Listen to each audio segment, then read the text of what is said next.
सस्तो कयो। अटो हाणे ग़रीब जी पहुच खां मथे चढ़ी वियो आहे। अक्सर घरनि में मानी न पई पचे। ग़रीब बेहाल ऐं बुख विघे तड़पी तड़पी मरनि पिया। ख़ुदारा अटो ऐं ॿियूं जियापे जूं शयूं सस्तियूं कयूं वञनि। असांखे पिनण ते मजबूर न कयो वञे। कॾहिं 25,000 त कॾहिं 10,000 ॾियण सां बुख ख़तमु कोन थींदी। छाकाणि त पैसो सिर्फ़ु हथनि जी मेर आहे।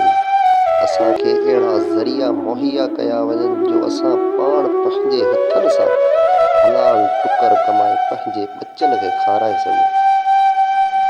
हाणे असां वटि 50 रुपया बि न आहिनि जो असां अटो वठी खाऊं।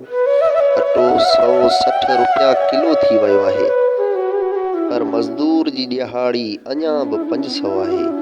हाणे असां अटो था वठूं त भाॼी लाइ पैसा कोन आहिनि।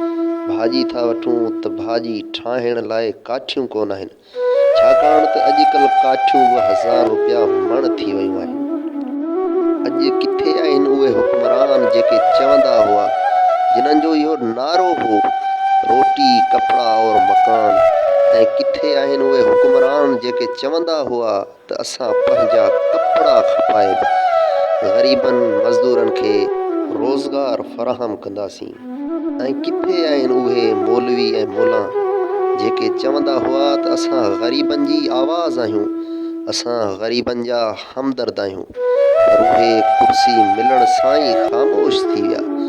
उन्हनि खे त कुर्सी मिली वई, पर ग़रीब अञा बि हिकु वक़्त जी मानी लाइ परेशान आहिनि।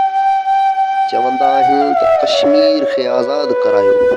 न मुंहिंजा दोस्तो, अॼु कश्मीर खे न, सिंध खे आज़ादु कराइण जी ज़रूरत आहे।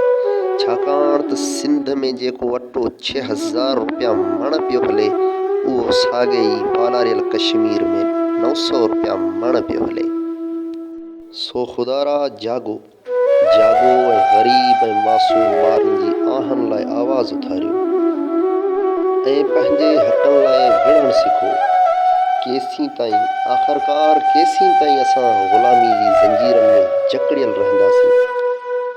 अॼु वक़्तु अची वियो आहे ग़ुलामी जूं ज़ंजीरूं तोड़ण जो। ग़ुलामी जूं ज़ंजीरूं तोड़े पंहिंजी आज़ादी वठो। पंहिंजे हक़नि लाइ विढ़णु सिखो। पंहिंजे हक़नि लाइ विढ़णु सिखो।